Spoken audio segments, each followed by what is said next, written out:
Chers frères et sœurs,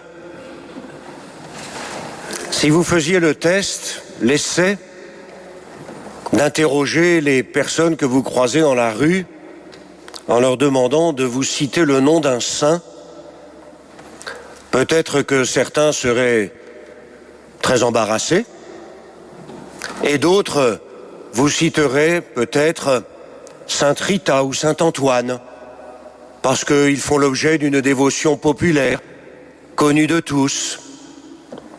Peut-être d'autres vous citeraient Sainte Jeanne d'Arc ou Saint Louis, des grandes figures qui ont marqué notre histoire de France. Peut-être d'autres parleraient de Saint Léonce ou Saint François de Paule, qui marquent profondément ici notre ville de Fréjus. D'autres peut-être vous diraient, tiens, ce matin j'ai croisé des enfants dans la rue et j'ai cru reconnaître Sainte Bernadette Soubirous ou Sainte Rose de Lima ou Saint Joseph. Ils sont là présents dans les stalles du chœur de la cathédrale. Mais pensez-vous que l'un ou l'autre serait capable de répondre à cette question en disant « Dieu ». Mais oui, Dieu est saint. Dieu est le seul saint. Il est le Seigneur des seigneurs. Il est le créateur du ciel et de la terre. C'est lui l'auteur de la vie. Il est l'amour même qui nous est donné en partage. Oui, Dieu seul est saint. Qui aussi pourrait répondre à cette question « Citez-moi le nom d'un saint ». Qui pourrait répondre « Eh bien, toi ou moi ». Pourquoi ? Parce que depuis notre baptême, nous participons à la sainteté de Dieu. Nous avons été consacrés dans le mystère de son amour et nous sommes resplendissants de la beauté, de la sainteté de Dieu. Qu'est-ce qu'un saint ? Qu'est-ce qu'un saint ? Est-ce un chrétien parfait ? Est-ce un chrétien qui aurait, comme disent certains, j'ai tout eu ou j'ai tout fait ? Ah oui, j'ai été baptisé, j'ai fait ma communion, fait ma confirmation, donc j'ai tout eu et je suis un saint. J'ai achevé le parcours. Ou est-ce qu'un saint n'est pas un baptisé qui continue son chemin à la suite du Seigneur, son chemin vers la sainteté ? Le saint n'est-ce pas celui qui laisse Dieu agir en lui, qui laisse Dieu le modeler jour après jour, avec beaucoup de patience, beaucoup de miséricorde, beaucoup d'amour, pour que ce chrétien, ce baptisé, puisse véritablement ressembler à Jésus le Seigneur, celui qui est mort sur la croix à Jérusalem et qui est ressuscité des morts au matin de Pâques.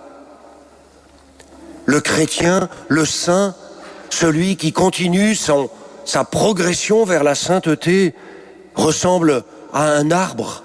Et Jésus emploie d'ailleurs cette image à plusieurs reprises dans l'Évangile. Il est comme un arbre qui est tout petit, une petite semence plantée dans la terre. Et puis ce petit arbre va devenir plus grand et il va ensuite porter du fruit. La sainteté, c'est cela. C'est cet appel, c'est ce chemin sur lequel nous sommes invités à nous engager afin que nous ressemblions vraiment à Jésus le Sauveur, lui qui est Dieu parmi nous, Dieu qui s'est rendu visible à nos yeux. Les pères du Concile Vatican II ont beaucoup insisté pour nous rappeler notre vocation universelle à la sainteté. Il n'y a donc pas que Sainte Rita, Saint Antoine, Sainte Jeanne d'Arc ou Saint Léonce, que des personnages du passé dont on a peut-être lu la biographie, les récits de leur vie, leurs témoignages, les miracles accomplis. Cela pourrait nous laisser penser que le saint est un chrétien parfait qui a réalisé des exploits grandioses que nous ne serions pas capables de réaliser. Eh bien non.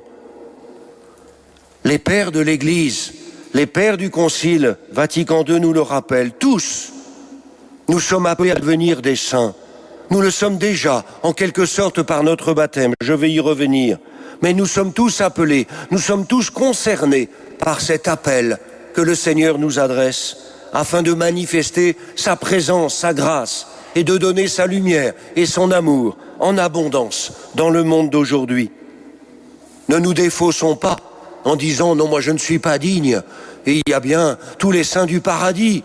qui déjà ont répondu à l'appel, et ce sont peut-être eux, ces 144 000 évoqués dans le livre de l'Apocalypse. Non, je fais partie des 144 000.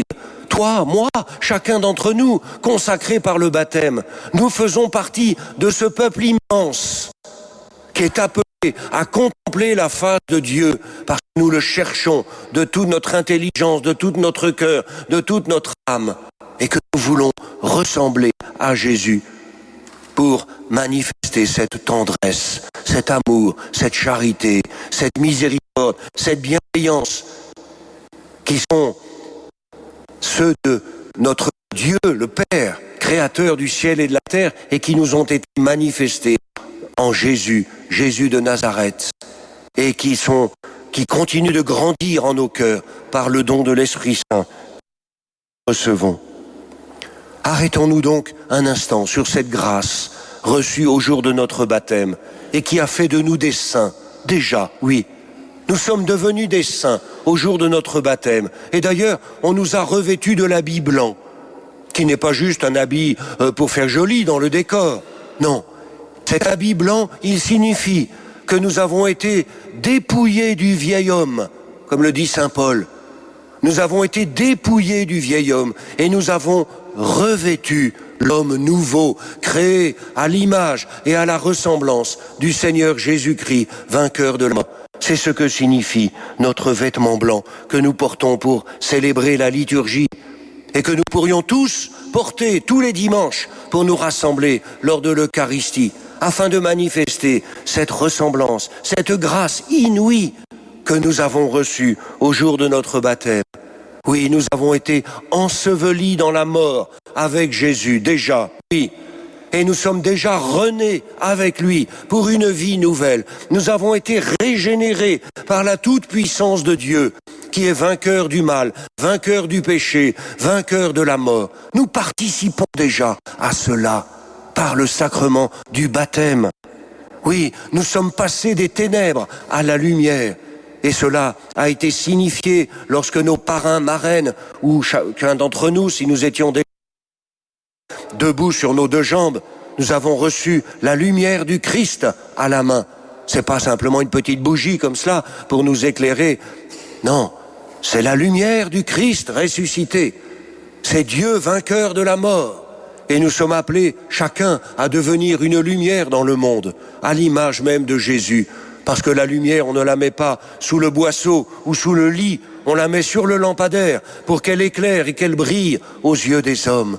Voilà notre vocation, voilà notre mission, voilà cette dignité extraordinaire que nous avons reçue au jour de notre baptême. La ressemblance avec Jésus. Le nom de chrétien, en latin on dit Christianus, Christianus. Il y a le mot Christ dedans. Le chrétien, c'est comme un autre Christ présent dans le monde. Et chacun d'entre nous, nous pouvons nous demander où nous en sommes dans notre ressemblance au Christ. Non pas que nous soyons grands ou petits, gros ou maigres, jeunes ou vieux, peu importe. Il s'agit de la ressemblance intérieure qui est la nôtre avec le Christ Jésus. Cette ressemblance manifestée par le vêtement blanc, par la lumière que nous portons. Oui, la vie de Dieu est en nous. Dieu a établi sa demeure en nous. Nous participons à sa vie, nous participons déjà à son éternité. Nous faisons partie de ce peuple immense. Nous sommes membres du corps de l'Église dont Jésus est la tête. Voilà cette grâce reçue au jour de notre baptême qui a fait de nous des saints. Mais nous faisons l'expérience, vous comme moi et moi comme vous, rassurez-vous. Nous faisons tous l'expérience du péché, du mal. Oh, cette ressemblance, nous avons bien du mal à la préserver, à la garder toute belle, toute pure, toute sainte. Et c'est l'objet de cet appel à la conversion que le Seigneur nous adresse par ses apôtres et par tous les témoins de l'Évangile. Oui, il nous faut combattre en nous ce qui nous retient de donner notre vie, ce qui nous retient de vouloir vraiment ressembler à Jésus. Il nous faut combattre cela. Il nous faut continuer de mourir à nous-mêmes pour laisser Dieu vivre en nous. Et c'est cela la sainteté. C'est l'œuvre de Dieu en nous, qui continue de travailler, qui continue de nous transformer, de nous renouveler, de nous remettre debout lorsque nous sommes tombés.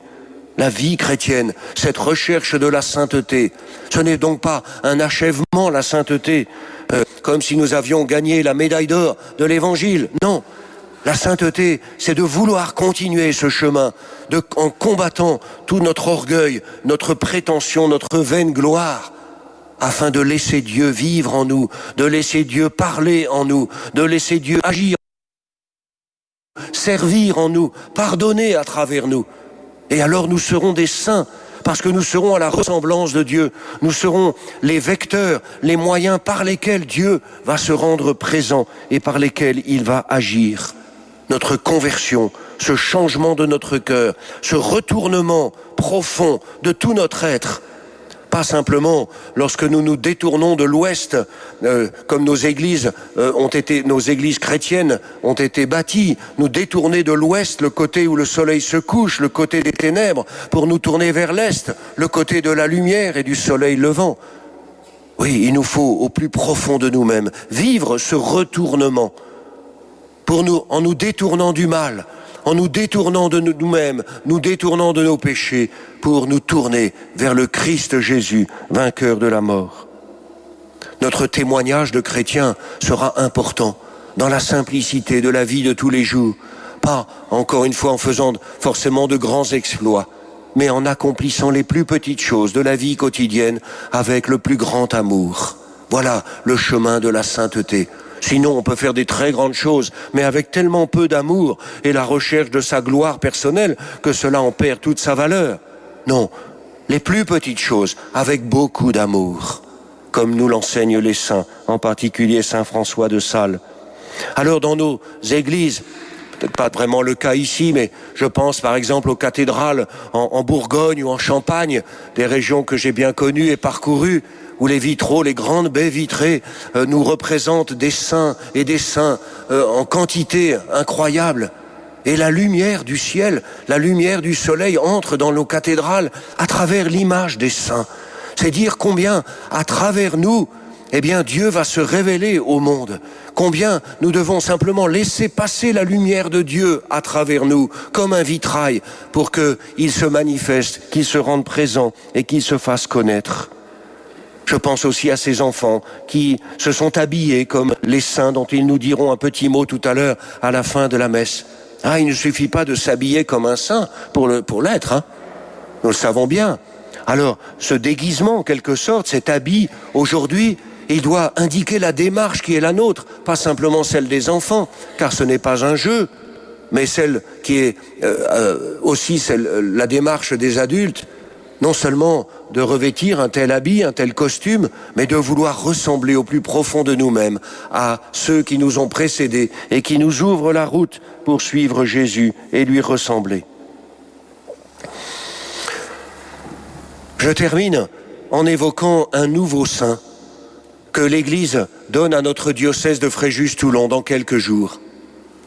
Joël. Joël est un jeune homme qui est mort à 22 ans, en 1944, le 6 décembre. On lui a coupé la tête. Il avait été envoyé en Allemagne, c'est pendant la Deuxième Guerre mondiale, envoyé en Allemagne dans le cadre du service du travail obligatoire. Et là-bas, il avait l'interdiction de prier, l'interdiction de réunir ses amis scouts, ses compagnons de détention et de travail. Mais il a été dénoncé et conduit en prison, et les nazis l'ont décapité le 6 décembre 1944. Joël était né à Toulon, il a été baptisé à Toulon, il a fait sa scolarité à Toulon, il a été scout à Toulon. Quel magnifique témoignage ce jeune homme nous laisse, avec 49 autres qui vont être déclarés bienheureux à Notre-Dame de Paris le 13 décembre prochain, selon la volonté du pape Léon XIV, qui les a déclarés martyrs par haine de la foi. Et je veux vous lire quelques mots de Joël, que vous allez recevoir dans votre cœur comme un beau témoignage, comme une lumière, et qui vous inviteront à découvrir plus profondément sa vie et son témoignage. Voilà ce que Joël écrivait à son papa et à sa famille. heures avant que sa tête ne soit coupée. Voilà ce qu'il écrit à sa famille. Ne soyez pas tristes. Soyez certains que j'accepte l'épreuve, presque avec joie, et je l'offre pour vous tous. Le Seigneur est avec moi, et je vais maintenant le voir de plus près. Lui seul est la vie réelle, le secret de la vraie joie. Vivez en contact perpétuel avec lui, et vous trouverez le bonheur vrai. Ne soyez pas tristes. Quant à moi, je vais retourner à mon grand ami qui m'attend là-haut. Je suis très calme. Je vous serre tous, mes bien-aimés, sur mon cœur aussi fort que je le puis. Je vous ai profondément aimés. Soyez remerciés des joies que vous m'avez données. Grâce à vous, je vais mourir avec joie, le Seigneur près de moi. Ma dernière prière, vivez avec le Seigneur, il est la vie. Adieu. Eh bien, nous recueillons ce magnifique témoignage comme un point d'ancrage pour rechercher nous-mêmes la sainteté et la relation avec le Seigneur Jésus. Je vous cite quelques mots du prêtre allemand qui l'a assisté au long de sa dernière journée, qui lui a donné le pardon des péchés, qui lui a permis de communier au corps du Christ. Voilà ce que dit cet aumônier de prison allemand. Sur son front, je dessinais la croix sainte et lui donnais la bénédiction apostolique. Lorsqu'on appela le nom de Joël, il alla vers la mort comme un héros chrétien. Et je suis sûr que Joël participe maintenant au droit seigneurial de Jésus-Christ. Il n'y a aucun doute à ce sujet, car Joël ne s'est pas simplement laissé prendre sa vie, mais il en a fait retour, comme par un libre cadeau de son amour, à Dieu son Créateur, dans les mains de qui il remettait ce signe visible de son amour fidèle et inviolable à notre Seigneur Jésus-Christ. De la sorte, il voulait offrir le sacrifice de sa vie en union avec celui de Jésus-Christ, en réconciliation pour les crimes de l'époque.